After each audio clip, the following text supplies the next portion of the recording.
এই দিদি জামাই বাবু আমাকে নৌকায় করে নদীর মাঝখানে বেড়াতে নিয়ে যাবে বলছে, আমি যাব?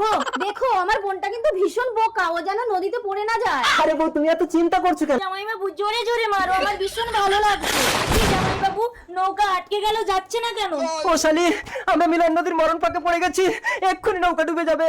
আমার ভীষণ ভয় করছে, আমাকে বাড়ি নিয়ে চলো জামাই বাবু। শোনো শালি, মিলন নদীর মাঝখানে মধুর মিলন করলে তবেই আমরা বাঁচতে পারবো। তাহলে তুমি তাড়াতাড়ি আমার সঙ্গে মধুর মিলন করো, আমি বাড়ি যাবো। দিদি মিলন নদীর মাঝখানে না ভীষণ মজা পেয়েছি। কি রে বোন, তুই পা ফাঁক ফাঁক করে হাঁটছিস কেন?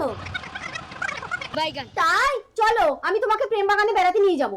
এইটা প্রেম বাগান? বাহ, ভারী সুন্দর তো। দেখো দেখো, এই মারো।